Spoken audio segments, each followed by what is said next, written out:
In the cockpit, we have a saying, trust your instruments, not your feelings. And right now, Visa's instruments, revenue, cash flow, payment volume are all reading green. This is Captain Pierce. Welcome back to SkiesCapital.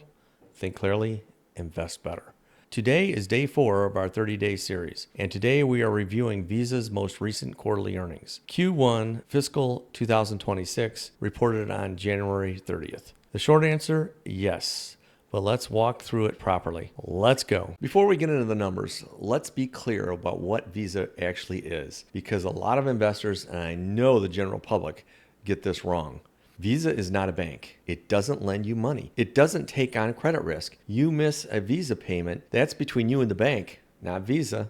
What Visa does is operates the rails, the global network that moves payment data between merchant, bank, and credit card holder. Every time the Visa is swiped, tapped, or clicked anywhere in the world, Visa earns a small fee. Roughly 200 countries, 4.5 billion credit cards, billions of transactions per year. Those small little fees add up to a powerful, high-margin business.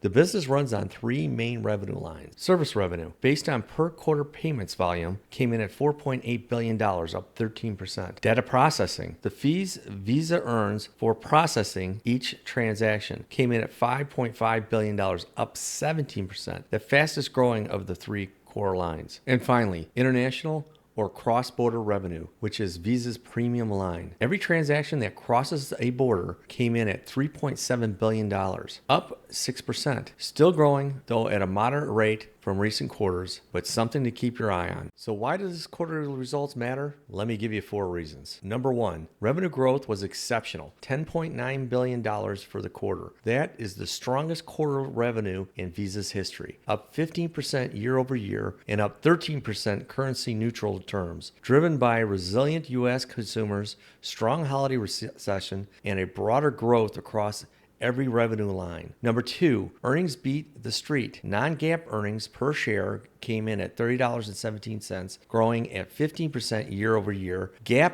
earnings were $3.03, growing at 17% a year. GAAP results included a $707 million litigation provision related to the interchange MDL case. A big number, but not an operational problem. We'll talk about that later. Number 3, cross-border volume excluding the inter-Europe grew at 11% on a currency-neutral basis. Total cross-border grew at 12%. International travel and e-commerce are still driving volume. The rate did moderate slightly from last year's 13%, which is worth monitoring, but the direction is still up. 4, capital return remains aggressive. $5.1 billion returned to the shareholders in a single quarter. That's $3.8 billion in buybacks and $1.3 billion in dividends. $21.1 billion remains in the authorized repurchase program, and the board raised the quarterly dividend to 67 cents per share. Visa is flying high on free cash. Now, let's run the checklist. 4 things I want you to monitor if you own Visa like me or are thinking about owning it. Item number 1, payment volume growth. This is the engine of the entire business. Payments volumes growing at 8%, currency neutral. Currency neutral just means it's adjusted for exchange rates in first quarter 2026. Solid and consistent. The U.S. consumer held up well throughout the holiday season, but watch out for softening in calendar 2026 as the macro uncertainty continues to unfold. Item number 2, cross-border volume. Visa's highest margin line at 11% of currency neutral. Again, that's adjusted for exchange rates. It is still healthy, but it's moderate from the 13% last quarter. International travel and e-commerce are the tailwinds. The question is whether this rate stabilizes here or continues to drift lower. As someone who flies for a living, pay very close attention to this. Item number 3, volume added services and the payments hyperscale version. Other revenue, which includes VAS, jumped 33% to $1.2 billion, the fastest growth line in the entire business. CEO McNeely introduced a new frame this quarter. Visa, a payments hyperscaler. That's a big idea. Watch whether the revenues and margins follow that narrative. Item number 4, the MDL litigation settlement. Visa took $707 million provision this quarter for interchange multi-district litigation case. A superseding settlement was signed in November 2025, but still needs the court's approval. If the court approves it, a major litigation overhang could be removed. Watch for the ruling. The separate DOJ debit suit remains open and unsolved. Now the bear case. What could go wrong? 4 warning signs to keep in your flight bag. Warning sign number 1. The MDL litigation provision is large and not yet resolved. It drove a 27% spike in GAAP operating expenses. The settlement is signed, but is yet to be approved by the courts. Until that approval lands, litigation risk remains elevated and additional reserves may be needed. Warning sign number 2, DOJ debt antitrust suit is separate and still open. Do not confuse the MDL settlement with the DOJ.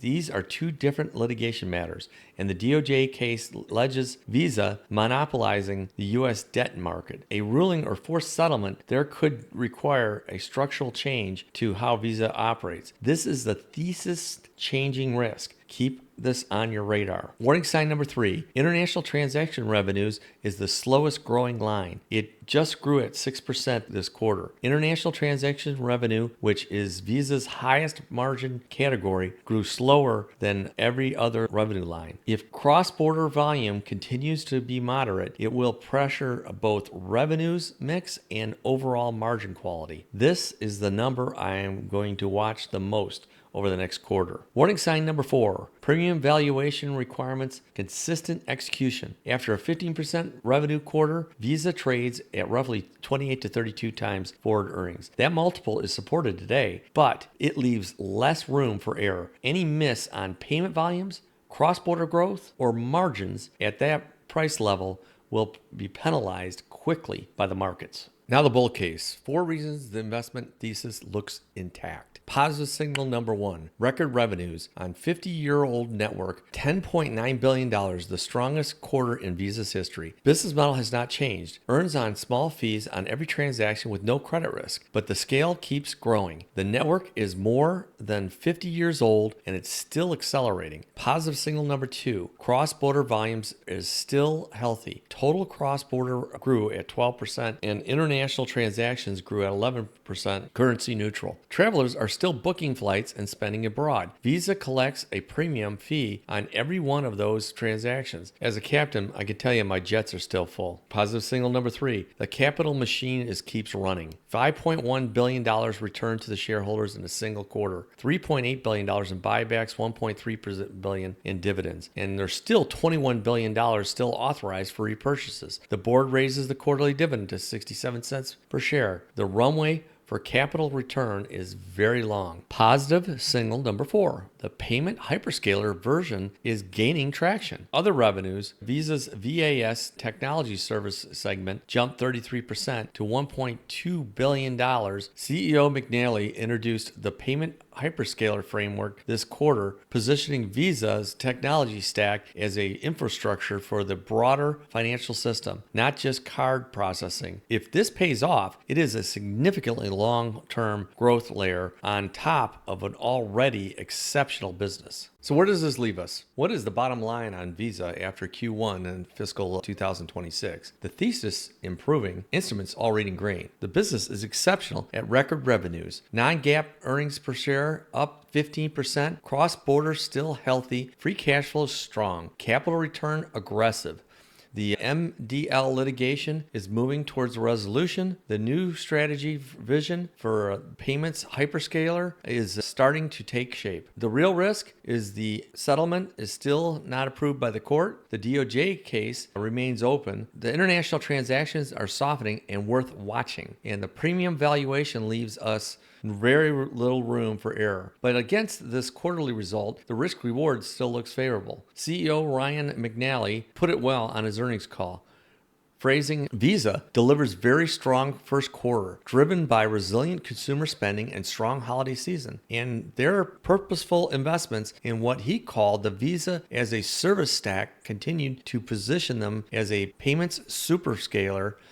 That's a bold frame And that is backed up by this quarter's numbers. I will be watching three things next quarter: payment volumes trend as the holiday season tailwinds fade, whether international transactions revenue reaccelerates or continues to be moderate, and any court ruling on that settlement. That ruling could be a catalyst. If you found this useful, hit thumbs up, drop a comment down below, ask me any questions, or let me know what company would you like us to look at next in this series. This has been Captain Pierce with SkiesCapital. Think clearly, invest better. See you on day 5.